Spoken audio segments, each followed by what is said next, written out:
Assalamu alaikum students, my name is Babar Gulab and I am your biology teacher of grade 9th.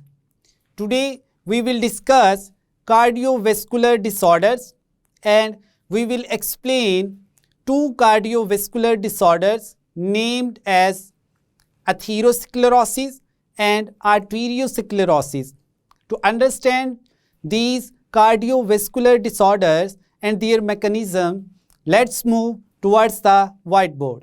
Students, आज के lecture में हम बात करेंगे cardiovascular disorders की. नेम जो है इसमें हमारे पास टू टर्म्स हैं. एक है हमारे पास कार्डियो,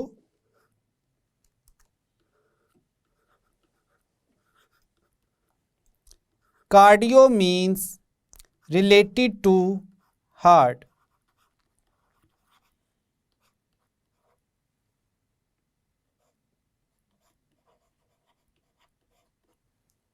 और सेकंड है हमारे पास जिसको हम कहते हैं वेस्कुलर.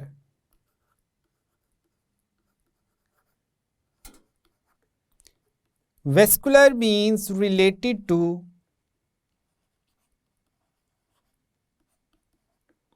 Blood vessels.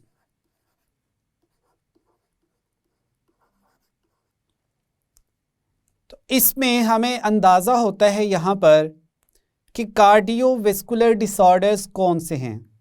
हम कहते हैं that involves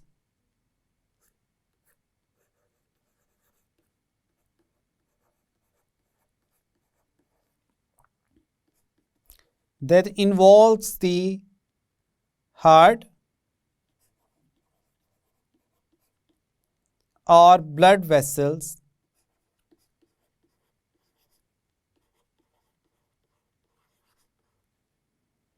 are collectively known as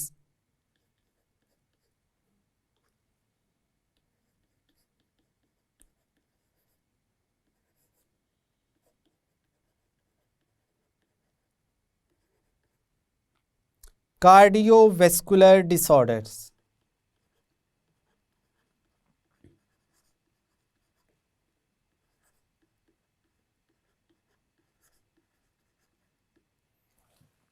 students, human heart के बारे में और ब्लड वेसल्स जिसमें हमारे पास आर्टरीज हैं, वेन्स हैं और कैपिलरीज हैं, इनको हम अपने प्रीवियस लेक्चर्स में डिटेल में एक्सप्लेन कर चुके हैं. अब जो हमारा हार्ट है या हमारे जो आर्टरीज हैं, अगर इनमें किसी किस्म की कोई नॉन वांटेड स्ट्रक्चर की अगर एंट्री होती है या कोई ऐसा स्ट्रक्चर डेवलप हो जाता है जो कि ब्लड फ्लो को डिस्टर्ब करता है, तो उसकी वजह से डिफरेंट कंडीशंस क्रिएट होती हैं और इनको ओवरऑल हम कहते हैं कार्डियोवैस्कुलर डिसऑर्डर्स. अब ये जो कार्डियोवैस्कुलर डिसऑर्डर्स हैं, इनको डिफरेंट ट्रीटमेंट्स के थ्रू जो है वो रिजॉल्व किया जा सकता है. अब हम देखते हैं इनकी रीजंस कि रीज़न क्या है हमारे पास.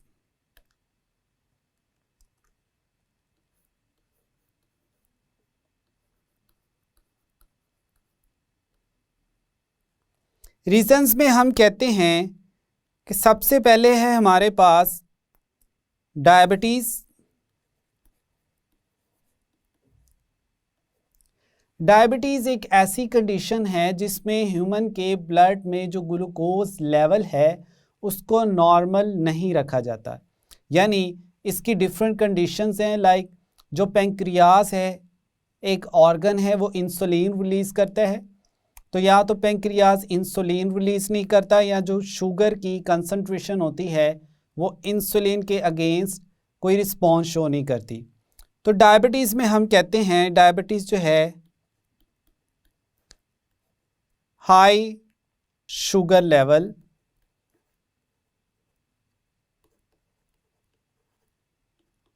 In the blood. मोस्टली जो है वो ब्लड में शुगर लेवल हाई होता है in case of diabetic patients. एक रीज़न तो हमारे पास कार्डियोवैस्कुलर डिसऑर्डर्स की है हमारे पास डायबिटीज़. नेक्स्ट हम कहते हैं high concentration of low density lipids.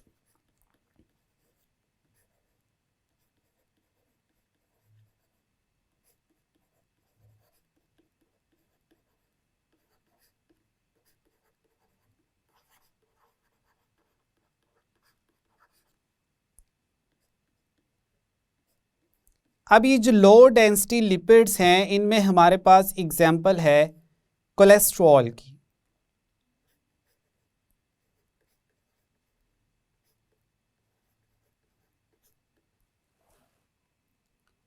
ये जो कोलेस्ट्रॉल है इसकी वजह से भी कार्डियोवैस्कुलर डिसऑर्डर्स होते हैं। नेक्स्ट हम कहते हैं हमारे पास जो टोबैको है, यानी हम कह लेते हैं स्मोकिंग। स्मोकिंग जो है ये भी डिफरेंट कार्डियोवैस्कुलर डिसऑर्डर्स की वजह बनती है। फिर हमारे पास है ओबेसिटी यानी मोटापा। तो ये कुछ कंडीशंस हैं हमारे पास जिनकी वजह से जो है कार्डियोवैस्कुलर डिसऑर्डर्स होते हैं। अब हमारे पास जो कार्डियोवैस्कुलर डिसऑर्डर्स हैं जिनको हमने एक्सप्लेन करना है वो दो हैं हमारे पास। एक जो है वो है एथेरोस्क्लेरोसिस,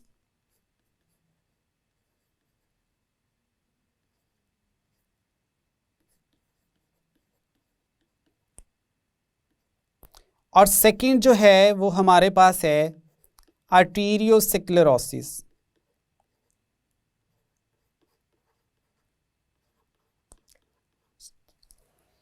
अब इन दोनों को हम वन बाय वन देखते हैं और ये भी देखते हैं कि ये दोनों जो डिसऑर्डर्स हैं इनके पीछे रीज़न क्या है, किस वजह से ये होते हैं ह्यूमंस में।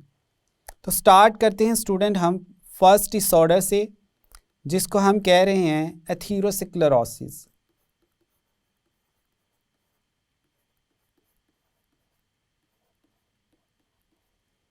इसकी जो रीज़न है हमारे पास वो है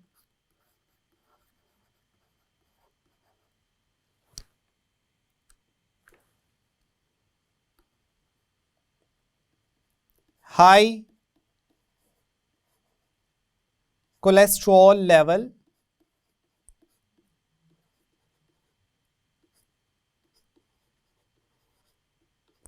इन ब्लड सर्कुलेशन। इसकी जो मेजर रीज़न है वो हाई कोलेस्ट्रॉल लेवल है। अगर कोलेस्ट्रॉल लेवल ज़्यादा होता है तो उसकी वजह से जो है एथेरोस्क्लेरोसिस होती है। एथेरोस्क्लेरोसिस को हम generally narrowing of blood arteries भी कहते हैं, ठीक है।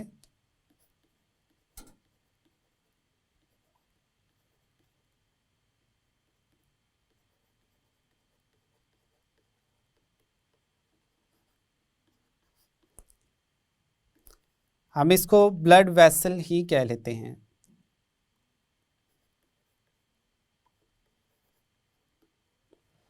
अब हम कहते हैं कि जो एथेरोस्क्लेरोसिस है वो मोस्टली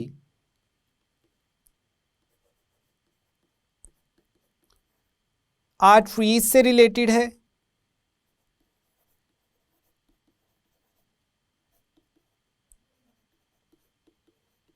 यानी जो हमारी ब्लड वेसल्स हैं हमारे पास तीन हैं, हम कहते हैं आर्टरीज हैं, वेन्स हैं और कैपिलरीज हैं।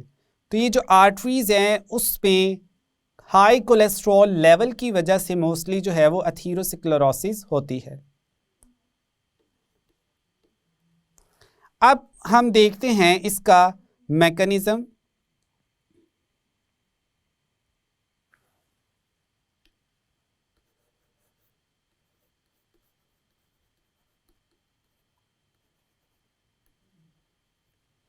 मैकेनिज्म में स्टूडेंट हम कहते हैं कि हमारे पास एक आर्टरी है,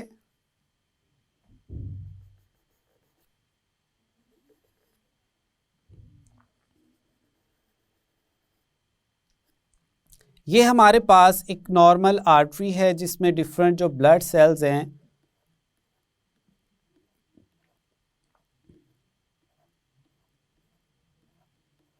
या हम कहते हैं कि जो ब्लड है वो नॉर्मली सर्कुलेट कर रहे हैं।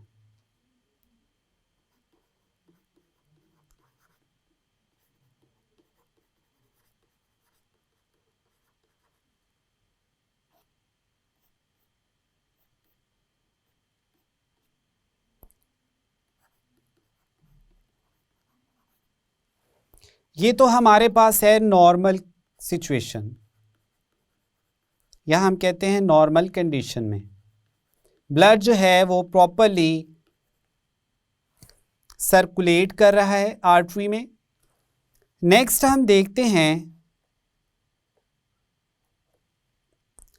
आर्टरी में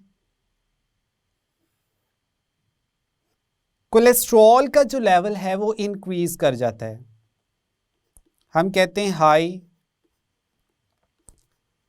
कोलेस्ट्रॉल लेवल।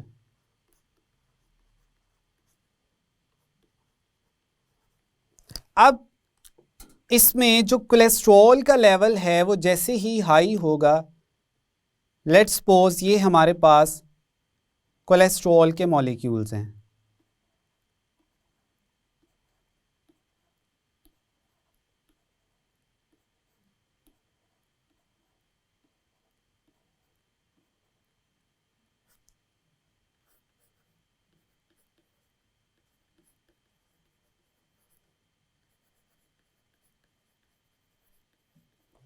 अब इन कोलेस्ट्रॉल के जो मॉलिक्यूल्स हैं इनकी वजह से यहाँ पर एक मैस डेवलप होना शुरू हो जाता है।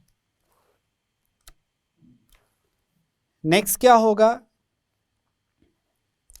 ये कोलेस्ट्रॉल के मॉलिक्यूल जो हैं ये यहाँ पर इसकी वॉल के साथ स्टिक करके एक मैस बनाना शुरू कर देते हैं, जिसको हम कहते हैं प्लेक।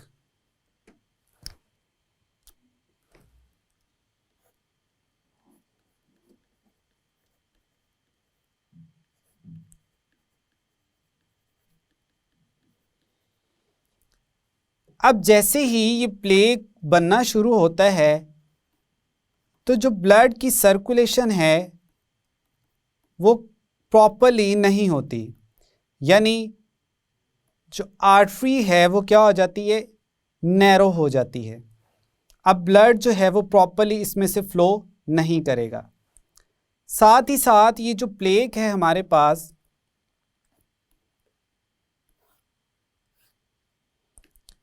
इस प्लेक में ब्लड सेल्स भी एक्यूमुलेट होना शुरू हो जाते हैं। लाइक हम कहते हैं कि जो यहाँ पर प्लेटलेट्स हैं वो भी इस प्लेक में एक्यूमुलेट होना शुरू हो जाएंगे।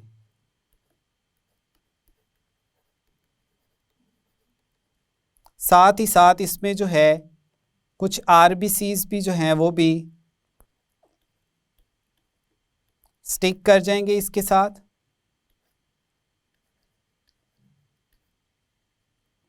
इस तरह से जो आर्टरी है उसका डायामीटर कम होता चला जाता है और जो ब्लड सर्कुलेशन है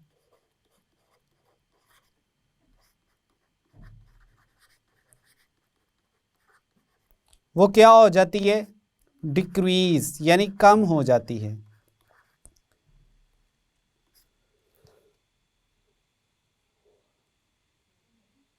अब जैसे ही इस प्लेक में ब्लड सेल्स एक्यूमुलेट होना शुरू हो जाते हैं तो फिर इसको हम कहते हैं थ्रोम्बस।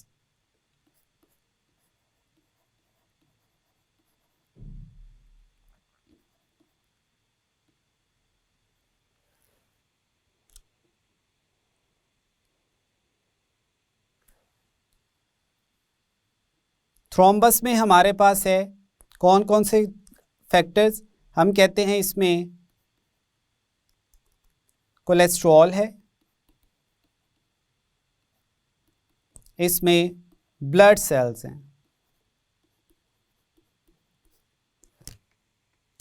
अब समटाइम्स ये होता है कि इसको रिमूव करना ज़रूरी होता है, लेकिन समटाइम्स ये जो थ्रोम्बस है ये डिसलॉज्ड हो जाता है, यानी यहाँ से हट जाता है और ब्लड सर्कुलेशन में फ़्लो करना शुरू कर देता है। फॉर एग्ज़ाम्पल ये हमारे पास इसके कुछ स्मॉल पीसीज हैं,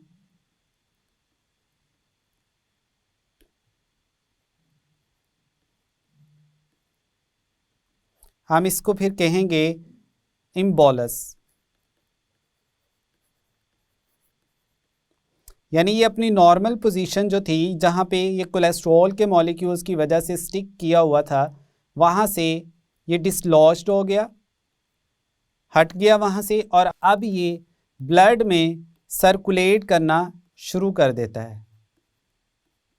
तो अगेन जो है वो आर्टरी का डायमीटर जो है वो नॉर्मल हो जाता है और ब्लड सर्कुलेशन जो है वो भी नॉर्मल हो जाती है। लेकिन अगर ये मैस जो है जिसको हम थ्रोम्बस कह रहे हैं ये इंक्रीज होता चला जाए, तो क्या होता है, अल्टीमेटली जो आर्टरी है वो ब्लॉक हो जाती है, डिफरेंट टिश्यूज़ को जो ब्लड सप्लाई है वो प्रॉपर नहीं हो पाती, तो इसकी वजह से फर्दर जो डिफरेंट डिसऑर्डर्स हैं वो क्रिएट होते हैं। यहाँ तक हमारा था स्टूडेंट्स मैकेनिज़्म कि किस तरह से थीरोस्क्लेरोसिस में जो प्लेक फॉर्मेशन है वो होती है, और साथ ही साथ इसमें किस तरह से जो रेड ब्लड सेल्स हैं वो आकर एक्यूमुलेट होना शुरू कर देते हैं। इम्बोलस को हम कह रहे हैं कि अब ये मूव कर रहा है, इसको हम मूविंग थ्रोम्बस भी कह सकते हैं।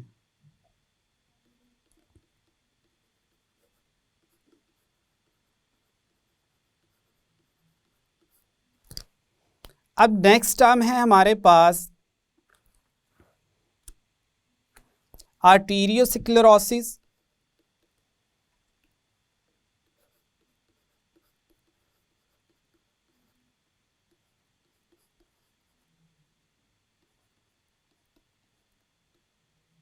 आर्टीरियोस्क्लेरोसिस को हम कहते हैं hardening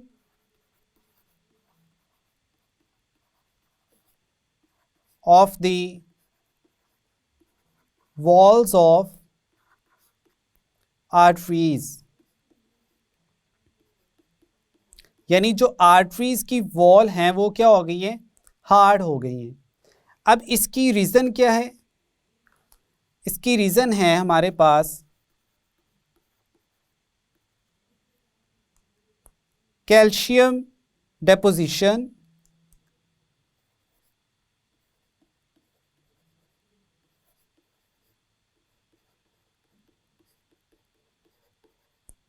in the walls of or in the muscles of arteries wall। यानी जो कैल्शियम है वो ज़्यादा से ज़्यादा मसल्स में डिपॉजिट हो गया है।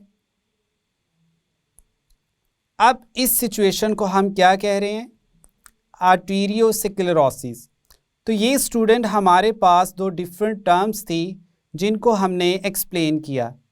एक थी हमारे पास आर्थीरियोस्क्लेरोसिस, उसको हमने कहा आर्टीरियोस्क्लेरोसिस, और ये इन दोनों वेसल्स के जो डिसऑर्डर्स हैं उनका मैकेनिज़्म है।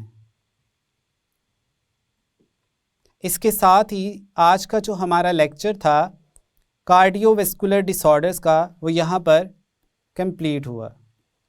स्टूडेंट्स, आज के लेक्चर में हमने बात की कार्डियोवैस्कुलर डिसऑर्डर्स की, जिनमें हमने एथेरोस्क्लेरोसिस और आर्टीरियोस्क्लेरोसिस को एक्सप्लेन किया। हमने इनकी रीजंस भी बताई कि किन वजह से होती है। हमने कहा जो एथेरोस्क्लेरोसिस है ये आर्टरीज में जो कोलेस्ट्रॉल के मॉलिक्यूल्स हैं उनकी एक्यूमुलेशन की वजह से होती है।